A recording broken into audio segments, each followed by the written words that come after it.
നീ മരിച്ചിട്ടല്ലേ അഭിജിത്ത് സ്നേഹം കാണിക്കേണ്ടത്, ജീവിച്ചു കാണിക്കുക. അഭിജിത്ത് പോലെ നിനക്കത് പറ്റും. ഒരവകാശം നീ എനിക്ക് വിട്ടുതരണം, അവനെ കൊല്ലാനുള്ള അവകാശം. എന്റെ ശത്രുവിനെ നിനക്ക് വിട്ടുതരാനോ? പോടാ, നീ കാഴ്ചക്കാരനായിക്കോ. കണക്കുകളൊക്കെ എനിക്ക് തീർക്കണം. ജീവൻ പോകുമ്പോഴുള്ള അവന്റെ പെടച്ചിൽ കണ്ട് നീ രസിച്ചോ? ഇനി അവൻ രക്ഷപ്പെടില്ല. ഏത് മാളത്തിൽ പോയി ഒളിച്ചാലും അഭിജിത്ത് അവനെ പൊക്കിയിരിക്കും. ഹലോ, ഇത് ലിയാഖത്ത് അലി എന്ന് പറഞ്ഞ ആളല്ലേ? അതെ. എന്റെ പേര് അഭിജിത്ത് എന്നാ. നല്ല പേര്. എവിടെ സ്ഥലം എന്ന് പറഞ്ഞേ? ഞാനിവിടെ തൃശ്ശൂർ ഭാഗത്തുനിന്ന് വിളിക്കണേ. ആ സ്ഥലം എനിക്ക് നല്ല ഇഷ്ടാ. എല്ലാം ഞാൻ നേരിടാൻ പോവാ. അപ്പൊ നിങ്ങള് വീഡിയോസിൽ ഈ മുസ്ലിങ്ങളെ പറ്റിയിട്ട് ഇങ്ങനെ മോശമായിട്ട് പറയുന്നുണ്ട്. അഭിജിത്ത് ആരാന്ന് നീ വിവരം അറിയാൻ പോകുന്നേ ഉള്ളൂ. ഞാനൊരു മുസ്ലിം വീട്ടില് ജനിച്ചു വളർന്നതാ.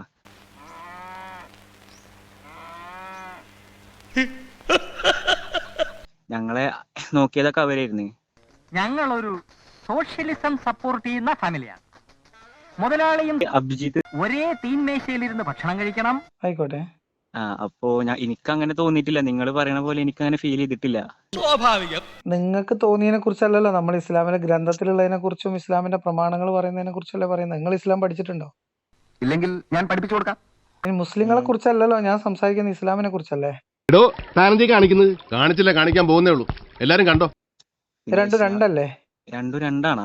അല്ലേ? ഒന്നൊരു പ്രത്യയശാസ്ത്രവും മറ്റേതൊരു ഒരു കൂട്ടം മനുഷ്യരും അല്ലേ? ഏതായാലും വിളിച്ചു പറഞ്ഞു നന്നായി. നിങ്ങൾ പണ്ട് മുസ്ലിം ആയിരുന്നില്ലേ? എക്സ് മുസ്ലിം എന്ന് പറഞ്ഞാൽ ആദ്യം മുസ്ലിം ആയിരുന്നില്ലേ? അപ്പൊ നിങ്ങൾ എന്തുകൊണ്ടാണ് അത് വിട്ടത്? ഒന്ന് പോവാടാ മരമാക്കി, പോയി തരത്തി പോയി കളിക്കടാ. അത് വിടാൻ അതിൻ്റെതായിട്ടുള്ള കാരണങ്ങളുണ്ട്. അല്ല, നിങ്ങളെ കാരണം പറയേ.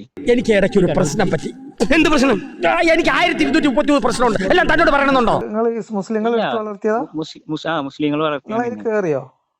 ഇല്ല, കേറിയിട്ടില്ല. നിങ്ങൾ കേറാതിരിക്കാൻ എന്താ കാരണം? സ്വാഗതം സ്വാഗതം. വന്നാട്ടെ. യാത്രയൊക്കെ സുഖമായിരുന്നു.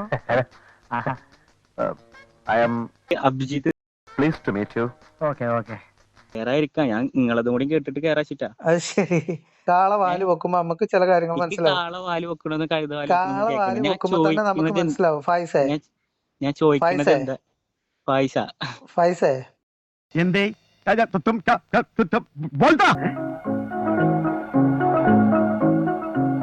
ഞാൻ എന്താ വിട്ടത് നിങ്ങൾക്ക് അറിയണ്ടേ? ഇപ്പോ അപ്പൊ നിങ്ങൾ ഇസ്ലാമിനെ കുറിച്ച്, നിങ്ങൾ ഇസ്ലാം എടുത്തു വളർത്തിയ ഒരാളല്ലേ നിങ്ങള്? അഭിജിത്ത് എന്നല്ലേ പേര് പറഞ്ഞേ? എന്തോ കുത്തി പറയുന്ന പോലെ എനിക്ക് ഫീൽ ചെയ്യുന്നുണ്ട് കേട്ടോ. അല്ല, നിങ്ങൾക്ക് പറഞ്ഞുതരാൻ പറ്റില്ല, കുഴപ്പമില്ല. ഞാൻ ഒരാൾക്ക് കൊടുക്കാം. അങ്ങനെയല്ല അഭിജിത്തെ, ചേട്ടനോട് സംസാരിക്കാൻ പറ്റിയ ഒന്നുകൂടി ഉണ്ട്. ഇനി ഈ നാടകങ്ങളിൽ പറ്റില്ല. അത് നടപ്പില്ല. ഞാൻ തന്നെ. അഭിജിത്ത്, നീ ഏത് തന്നെയാടാ? തന്നോട് കളിക്കാൻ ഞാനുണ്ട്.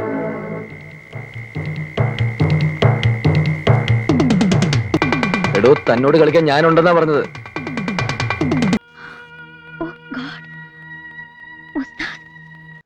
നിങ്ങൾ മുഹമ്മദിനെ പറ്റിയിട്ട് കൊറേ ഒന്ന് പറയൂ. ഞാൻ പറഞ്ഞ ഒരു മോശം കാര്യം പറയും. മുഹമ്മദിനെ പറ്റിയിട്ട് ഞാൻ പറഞ്ഞുതരാം. പറഞ്ഞോളെ. മുഹമ്മദിനെ പറ്റിയിട്ട് പറഞ്ഞത് എന്റെ വാപ്പാനെ പറ്റി പറഞ്ഞ പോലെ. മുഹമ്മദ് എന്നാണ് എന്റെ വാപ്പാന്റെ പേര്, മുഹമ്മദാണ്. നിങ്ങൾ പറഞ്ഞോളി. എന്നെ പൊട്ടനാക്കാണോ? അതാക്കേണ്ട കാര്യമുണ്ടോ? പോയല്ലേ? എന്റെ വാപ്പാടെ നിലവാരം പോലും മുഹമ്മദിനില്ല. മുഹമ്മദിന്റെ നിലവാരത്തിന്റെ 10 ഇരട്ടി എന്റെ വാപ്പ. നീ പറയണ ഗാറു.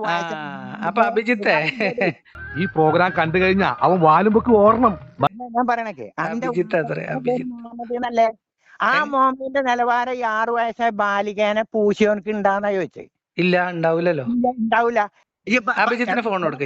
ഇനി അഭിജിത്തിന് തെറിയാ, നല്ല അസല് പച്ചത്തെറി. ഇതാണ് ഇസ്ലാം. മനസ്സിലായോ? ഇതാണ് ഇസ്ലാം. ഇതാണ് ഇസ്ലാമിന്റെ സംസ്കാരം. ഇതുകൊണ്ടാണ് ഇസ്ലാം വിട്ടത്. ഇതുകൊണ്ട് സമാധാനം ആഗ്രഹിക്കുന്നവരും മാനവികമായിട്ട് ജീവിക്കണം എന്നുള്ളവരും മാന്യമായിട്ട് ജീവിക്കണം എന്നുള്ളവരും ഏറ്റവും ആദ്യം ഉപേക്ഷിക്കേണ്ട സാധനം ഇസ്ലാമാണ്. അല്ലെങ്കിൽ ഈ ജാതി സാധനങ്ങളായി മാറും. ഇതുപോലെയുള്ള സംസ്കാരത്തിന്റെ ആൾക്കാരായിട്ട് മാറും. ഇതുപോലെയുള്ള സാധനം വായിന്ന് വരും. കാരണം ഇത് ഖുർആനിലുണ്ട്, ഈ പറഞ്ഞ സാധനം ഹദീസിലുണ്ട്. ഇപ്പൊ ഇയാള് പറഞ്ഞ ഈ സാധനം ഉണ്ടല്ലോ, ഇയാള് പറഞ്ഞ ഈ സാധനം ഹദീസിലുണ്ട്, സഹീഹായി വന്നിട്ടുണ്ട്. അപ്പൊ അഭിജിത്തിനെ കൊണ്ട് വിളിപ്പിച്ചാൽ അഭിജിത്തിന് ഇത്ര കാലം മനസ്സിലാവാത്തത് എന്താണ് ഇസ്ലാം, എന്തുകൊണ്ടാണ് ഞാൻ ഇസ്ലാം വിട്ടത് എന്നൊക്കെ ഇപ്പൊ മനസ്സിലായിട്ടുണ്ടാവും. മനസ്സിലായോ? കാലക്കി എന്റെ ഐഡിയ ആയി പോയി. നിന്റെ ഐഡിയ നിന്നെ ഞാൻ കൊന്നേനെ പട്ടി.